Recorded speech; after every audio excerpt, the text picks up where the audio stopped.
नमस्ते दोस्तों। आज है 8 अप्रैल 2026। इसका मतलब नीट एग्जाम में अब सिर्फ 20 दिन बचे हैं। जी हाँ, बिल्कुल, ये फाइनल काउंटडाउन शुरू हो चुका है। तो चलिए एक ऐसे जबरदस्त 20 दिन के एक्शन प्लान को देखते हैं जो आपकी साल भर की मेहनत को एक विनिंग परफॉर्मेंस में बदल देगा। आई नो, दिल में थोड़ी घबराहट, थोड़ा प्रेशर, ये सब फील हो रहा होगा, है ना? लेट मी टेल यू, ये बिल्कुल नॉर्मल है। हर सीरियस स्टूडेंट इस दौर से गुजरता है। पर चिंता की कोई बात नहीं, क्योंकि हम इस प्रेशर को हैंडल करना सीखेंगे और इसे ही अपनी सबसे बड़ी ताकत बनाएंगे। हम इस प्रेशर को, इस एंजाइटी को एक रॉकेट फ्यूल की तरह यूज करेंगे और इसे अपनी सबसे बड़ी स्ट्रेंथ बना लेंगे। याद रखो, ये अगले 20 दिन ही डिसाइड करेंगे कि आपकी साल भर की मेहनत का क्या रिजल्ट होगा। तो रेडी है? चलिए इस विनिंग स्ट्रैटेजी में डाइव करते हैं। ओके, सबसे पहले बात करते हैं कुछ गोल्डन रूल्स की। ये आपकी डेली कोर रूल्स हैं, इनको आप फाउंडेशन समझो। अगले 20 दिन इन रूल्स को रिलीजियसली फॉलो करना है। आई मीन इट, कोई कॉम्प्रोमाइज नहीं, कोई बहाना नहीं।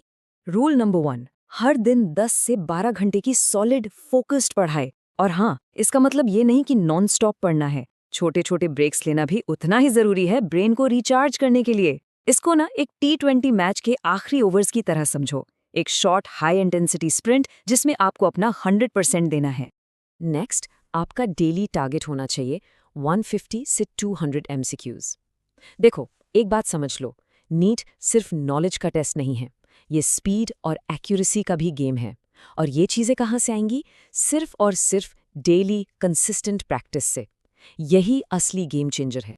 तो इन सब रूल्स को एक बार स्क्रीन पर देखिए, पर इन सब में एक चीज़ है जो सबसे ज़्यादा क्रिटिकल है, और वो है एनालाइज एवरी मिस्टेक। सुनो, हर गलत क्वेश्चन एक टीचर की तरह है। ये मत देखो कि क्या गलत हुआ, ये समझो कि क्यों गलत हुआ। क्या कॉन्सेप्ट ही नहीं आता था, या कैलकुलेशन में गड़बड़ हो गई, या फिर सिली मिस्टेक थी। एक एरर नोटबुक बनाओ और लिखो उसमें।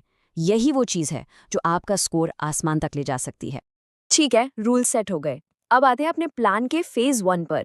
यह है डीप रिवीजन का फेज। पहले 10 दिन, डे 1 से डे 10। यहाँ हमारा पूरा फोकस होगा साल भर जो भी पढ़ा है उसको आखिरी बार अच्छे से रिवाइज करने पर। एक फाइनल डीप पॉलिश। तो इस फेज में आपका डेली शेड्यूल कैसा दिखेगा? बायोलॉजी में एनसीईआरटी आपकी बाइबल है। उसकी एक एक लाइन, एक एक डायग्राम, सब कुछ। केमिस्ट्री में फिजिकल के सारे फॉर्मूलाज और ऑर्गेनिक की सारी नेम्ड रिएक्शंस टिप्स पर होनी चाहिए। और फिजिक्स, कॉन्सेप्ट्स तो आने ही चाहिए, पर सबसे जरूरी है जमकर न्यूमेरिकल प्रैक्टिस, जितनी हो सके उतनी। ऑलराइट, 10 दिन का डीप रिवीजन हो गया, अब गियर शिफ्ट करने का टाइम है। हम एंटर कर रहे हैं फेज 2 में, a week of mastering mock tests, day 11 से लेकर डे 17 तक। अब फोकस रिवीजन से शिफ्ट होकर एक्चुअल एग्जाम सिमुलेशन और डीप एनालिसिस पर आ जाएगा। तो इस फेज का डेली रूटीन क्या है? देखो, स्टेप 1 है मॉक टेस्ट देना, सिंपल। लेकिन असली काम शुरू होता है स्टेप 2 से, और यही सबसे इंपॉर्टेंट है। मॉक टेस्ट देने से 10 गुना ज्यादा जरूरी है उसका एनालिसिस करना। I am not kidding. Analysis का मतलब सिर्फ आंसर की चेक करना नहीं होता। इसका मतलब है 3-4 घंटे बैठकर हर गलत, हर छोड़े हुए क्वेश्चन की आत्मा तक जाना, उसकी रूट कॉज को समझना। बिलीव मी, सिर्फ ये एक आदत आपका स्कोर 50 से 60 नंबर तक बढ़ा सकती है। और अब आते हैं फाइनल लेग पर, फेज 3, आखिरी 3 दिन, द काम फिनिश। दिन 18, 19 और 20। इसका सिर्फ एक ही मकसद है, सब कुछ कंसोलिडेट करना, दिमाग को आराम देना, और गलती से भी कुछ नया नहीं पढ़ना। इन आखिरी 72 घंटों में आपको क्या करना है? देखो, सिर्फ रिवीजन, बायोलॉजी के एनसीईआरटी डायग्राम्स, केमिस्ट्री के नेम्ड रिएक्शंस और फॉर्मूलाज, फिजिक्स के कोर फॉर्मूलाज, बस। और हाँ, पीवाईक्यूज देख सकते हैं, पर क्या नहीं करना है? कोई भी नया टॉपिक, एब्सोल्युटली नॉट। ब्रेन को ओवरलोड नहीं करना है, बस शांत रहना है और एग्जाम के लिए मेंटली रेडी होना है। ओके, प्लान तो सेट हो गया। अब जल्दी से कुछ फाइनल बोनस टिप्स देखते हैं जो आपका स्कोर बूस्ट करेंगी और आपको कॉमन मिस्टेक्स से बचाएंगी। ये टेबल बिल्कुल साफ साफ बता रही है कि क्या करना है और क्या नहीं। देखो, स्मार्ट ट्रिक्स क्या हैं।